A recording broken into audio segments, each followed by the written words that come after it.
Oi, gente! Hoje a pauta é uma das obras mais íntimas da nossa literatura, e a Tamara vai me ajudar a falar sobre ela. Oi, gente! E, sinceramente, poucas coisas me tocam tanto quanto A Líria dos 20 Anos, do Álvares de Azevedo. É verdade, é uma leitura que exige certa disposição emocional, né? Porque não é só um livro de poemas, é quase como entrar num quarto de um jovem do século XIX e encontrar o diário dele aberto. A gente vê ali um retrato cru e ao mesmo tempo delicado de um espírito inquieto. E é curioso como, mesmo com toda essa carga romântica e um certo sentimentalismo típico da época, o livro ainda fala com a gente. Tem uma sinceridade ali que atravessa o tempo. É melancolia sim, mas nunca gratuita, é existencial. Sim, é aquele tipo de melancolia que não tem pressa, que não se explica facilmente, mas que a gente reconhece de algum lugar, principalmente na juventude, quando tudo parece intenso demais. A estrutura do livro também ajuda muito a entender o movimento emocional do autor.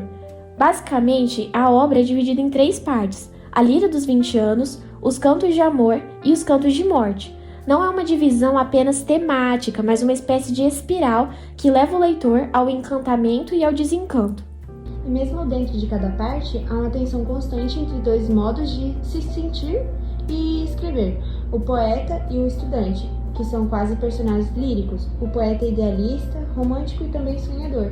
Já o estudante é mais irônico, amargo e às vezes quase niilista. É como se fosse o próprio Álvares dialogando com as suas contradições.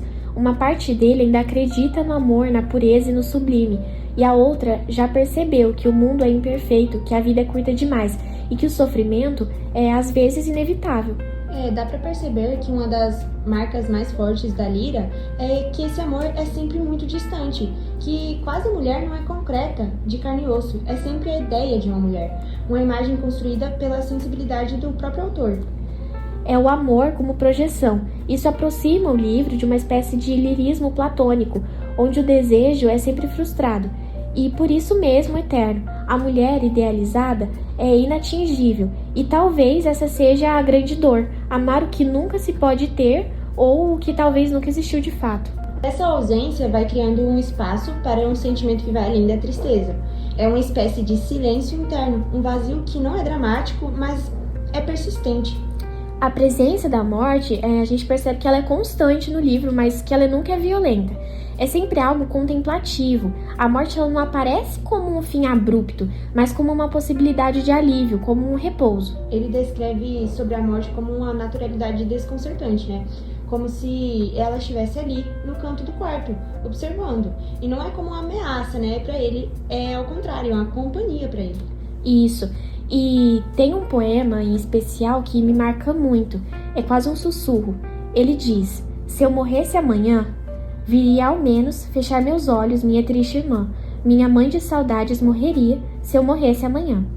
E essa estrofe é tão simples e tão humana, não tem grandes metáforas, nem uma linguagem rebuscada. É só um jovem pensando na própria ausência, com o cuidado por quem fica. Exatamente. Que a gente nota que não tem desespero nenhum nisso. Há uma doçura melancólica, como se ele estivesse pedindo licença para ir, como se a morte fosse o fim de uma tarde cansada, não um abismo. A gente poderia pensar que A Líria dos 20 Anos é uma obra datada, escrita por um jovem do século XIX, numa linguagem por vezes rebuscada. Mas não, porque no fundo ele está falando de coisas muito humanas: a solidão, a incompreensão, o desejo de sentido. E mesmo quem não se identifica com o estilo romântico vai encontrar ali ecos de alguma fase da vida, porque no fim todo mundo já se sentiu deslocado alguma vez, já amou em silêncio e já quis fugir sem saber exatamente para onde. É um livro sobre sentir demais e não saber o que fazer com isso.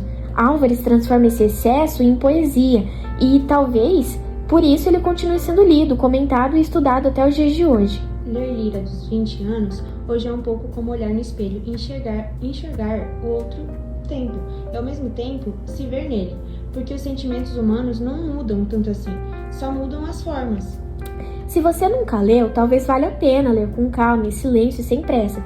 Não é um livro que se consome, é um livro que se escuta, como uma confissão sincera. E é claro, se você já leu, Reler ele pode ser uma experiência totalmente nova, porque dependendo do momento da vida, os mesmos versos dizem coisas diferentes.